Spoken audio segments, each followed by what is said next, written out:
Luiz Inácio Lula da Silva, que a partir de agora começou a sentir o gostinho da revolta do cidadão brasileiro com tantas promessas não cumpridas. O povo brasileiro começou a acordar. Acabou de ser divulgada aqui uma notícia terrível para Luiz Inácio Lula da Silva. Eu fiz questão de vir aqui gravar esse vídeo na velocidade da luz para mostrar para vocês o que acabou de acontecer. Vou trazer aqui, além dessa, outras várias informações. O vídeo está simplesmente impecável. Vai valer a pena cada segundo da sua atenção, eu prometo isso para todos vocês. Rapidamente, só quero convidar você que está do outro lado a se inscrever aqui no nosso canal. Você que está aí me assistindo, você já está inscrito aqui no nosso canal? Ainda não? Então eu tenho esse convite especial para fazer para você. E lembrando que é totalmente gratuito, você não paga nada para estar inscrito aqui no nosso canal. E é muito rápido, muito simples, é automático, é só você olhar aqui, ó. Embaixo aqui do seu vídeo tem uma palavrinha chamada inscreva-se ou inscrever-se. Gente, é só clicar em cima, clicou automaticamente, gratuitamente, você já vai estar inscrito aqui no nosso canal. Para você ser um cidadão informado, que jamais será escravizado, esse é o lema aqui do nosso canal. Então se inscreve, vem fazer parte da nossa família, porque aqui você será muito, mas muito bem-vindo. Vamos lá, gente, já direto aqui com as informações. Queridíssima deputada federal Bia Kicis, gente, tá? Ela falou sobre a questão, né, das duas vitórias que o Bolsonaro teve no Tribunal de Contas da União e a outra vitória no STJ, gente, tá? Duas vitórias que o Bolsonaro, graças a Deus, né? Uma vitória no Tribunal de Contas da União e outra no Superior Tribunal de Justiça. Superior Tribunal de Justiça foram duas vitórias que o Bolsonaro conseguiu na Justiça, derrubou-se ali narrativas e, assim, dois tribunais que simplesmente salvou e inocentou Bolsonaro. E a Bia Kicis traz mais informações aqui nesse vídeo para nós. Vejam só. Estou vendo aqui uma notícia que saiu na Veja, a vitória de Jair Bolsonaro no STJ. Tribunal negou o pedido para responsabilizar ex-presidente por ataques contra as urnas eletrônicas, deputado Luiz Lima. Os ministros entenderam que as declarações públicas ou opiniões de agentes públicos desprovidas de efeitos jurídicos vinculativos não configuram atos ilegais e lesivos possíveis de combate pela via da ação popular. O que nós vemos aqui, deputado Zé Medeiros, meu eterno senador Zé Medeiros, ele é um dos melhores senadores que já ocupou aquela casa alta. Nós vemos aqui um julgamento técnico, que se restringiu a examinar o cabimento de uma ação popular no caso de falas do ex-presidente, que chama aqui de ataques. Eu não chamaria de ataques, eu chamo de questionamentos, porque se a gente questionar agora vira atacar, então a dúvida passou a ser algo recriminável. E nós não podemos recriminar a dúvida, deputado Tarcísio Mota. Nós não podemos recriminar a dúvida. Aliás, toda pessoa democrática, toda pessoa que tem mais de 2 neurônios, toda pessoa que quer se desenvolver e preza pelo desenvolvimento das instituições, dos sistemas, ela questiona. Aliás, a ciência é feita de questionamentos. Então, o STJ entendeu que não tem problema questionar. Questionar não gera nenhum tipo de lesão ao ordenamento jurídico. E aí nós temos, por outro lado, do outro lado ali da praça, um julgamento político, uma denúncia absolutamente desprovida de técnica e que acusa o presidente Bolsonaro, que aliás já está inelegível por ter questionado, o acusa até de golpe, tentativa de golpe, que quer subtrair a democracia, as coisas mais estapafúrdias, e a gente convida aqui uma coisa, a gente tem que tirar o chapéu. De fato, esse povo sabe ser criativo, como determinou, né, o comando superior. Usem a criatividade. Usaram, mas usaram com força, como se diria no popular deputado Pompeu de Matos. Então o que acontece é que nós temos um julgamento técnico que afasta qualquer lesão, qualquer prejuízo, qualquer conduta lesiva pelo questionamento. E do outro lado, um julgamento político que torna um presidente honesto, honrado, que nunca cometeu nenhum crime, inelegível por questionar o sistema. Veja, é completamente incoerente. E eu, como uma pessoa das leis, uma advogada, procuradora que fui por 24 anos, eu fico de fato perplexa. Porque eu fui acostumada, fui ensinada a respeitar as decisões judiciais. Mas as decisões judiciais, elas precisam se pautar na lei, que é votada aqui nesta casa. Mas hoje as decisões judiciais se voltam contra essa casa, ignoram essa casa. Temos agora mais um exemplo. Acho que foram 7 colegas que foram caçados agora pelo Supremo, 2 inclusive do meu partido, a única indígena de direita que nós temos aqui na casa.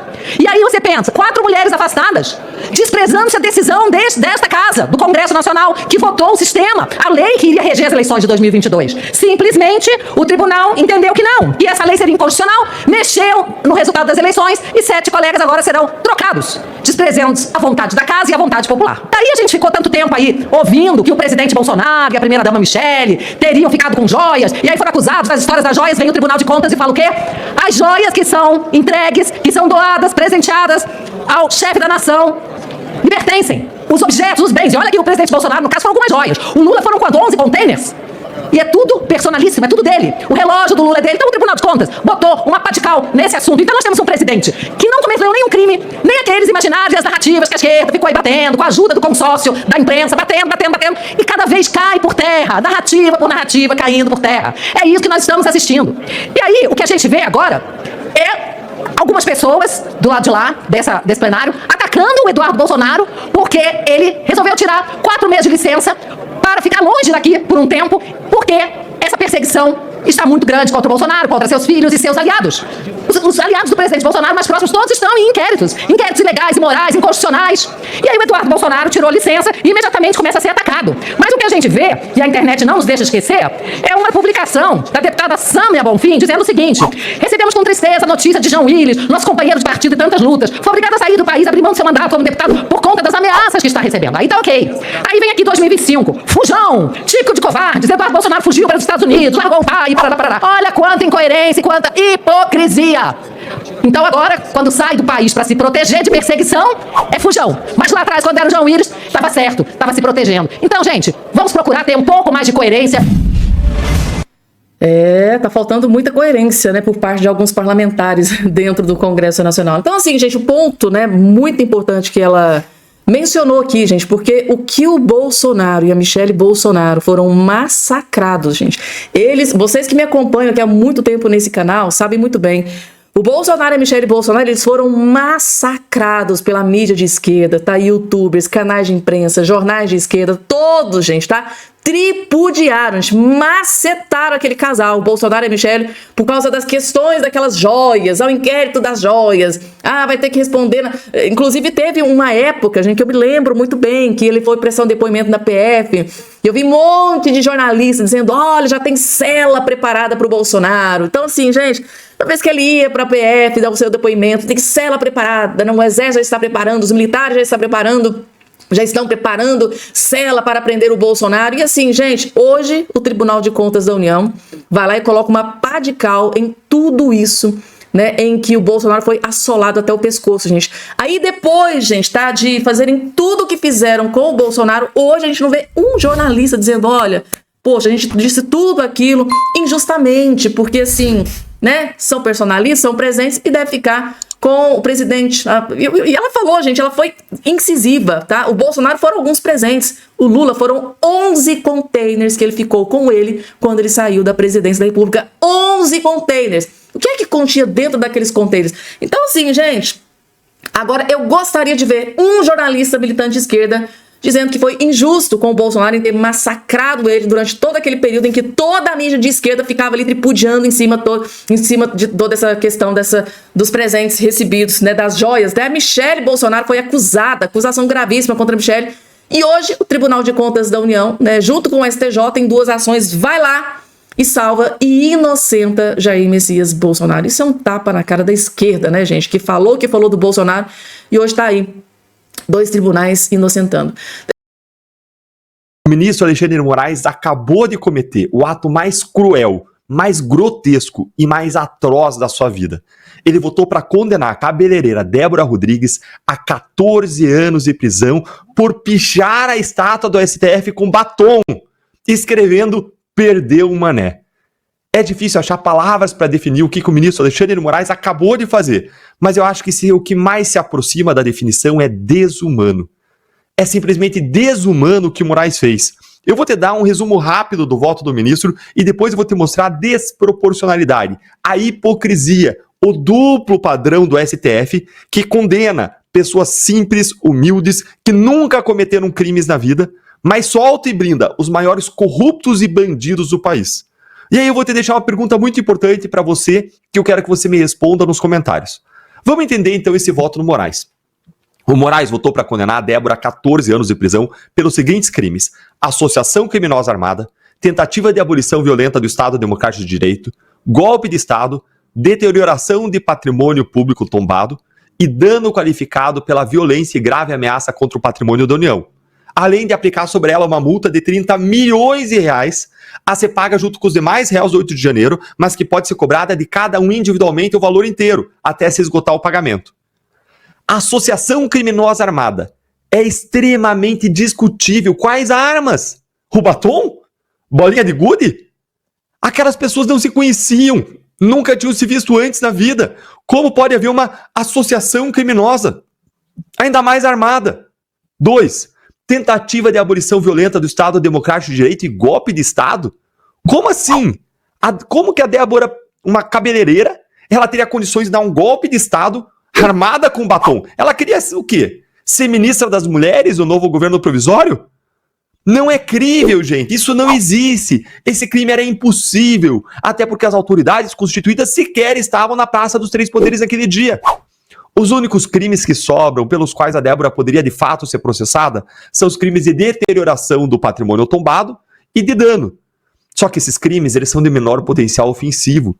As penas deles, a Débora já poderia inclusive ter cumprido integralmente pelo tempo que ela está na prisão, a depender da dosimetria, ou seja, da quantificação da pena feita pelo juiz, considerando que ela está presa preventivamente há 2 anos. Mas para condenar por esses crimes, precisa ter provas individuais do que ela fez, não do que os outros fizeram. Mas eles só têm uma pichação, eles não mencionam uma outra coisa, eles não têm evidência nem de que ela entrou nos prédios públicos, nem de que ela derrubou, quebrou um azulejo, que ela tenha quebrado uma vidraça, não. O que eles têm é uma pichação escrevendo perdeu mané. Nunca uma pichação foi punido com nada parecido com o que está acontecendo com a Débora Rodrigues. Aí eu quero te dizer o seguinte, ontem mesmo, o ministro Gilmar Mendes trancou uma ação penal contra o doleiro, o Chaya Mugrabi, acusado pela Lava Jato de ter movimentado mais de 239 milhões de dólares. Eu vou repetir. 239 milhões de dólares. Isso aí dá mais de R$1 bilhão em lavagem de dinheiro. Quando o doleiro lava dinheiro, ele lava para todo tipo de crime. Inclusive crime de tráfico de drogas internacional, crime que for, porque ele não quer nem saber a origem do dinheiro. Quando alguém movimenta esse montante escondido no que ele chama de underground banking, o banco subterrâneo, vem dinheiro sujo de todo tipo, inclusive de corrupção. E esse cara foi blindado por Gilmar Mendes, saiu livre, leve e solto, não vai ter que mais responder por nada. Nada. Gilmar Mendes garantiu a sua impunidade. Nessa mesma semana, a OEA deu uma reprimenda internacional no Brasil por conta das decisões do Dias Toffoli de anular a Lava Jato, dizendo que isso destrói a confiança no judiciário.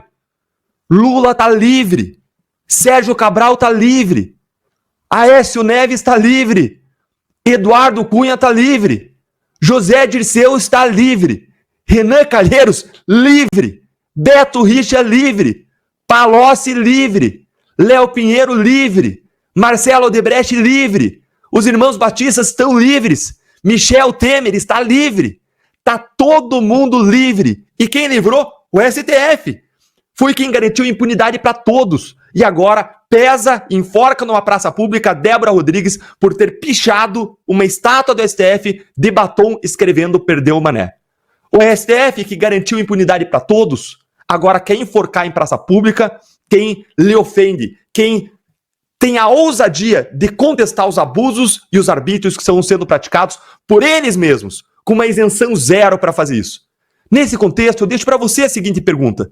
Esse mesmo STF que livrou os maiores corruptos do Brasil, ele tem moral para condenar a Débora Rodrigues a 14 anos de prisão?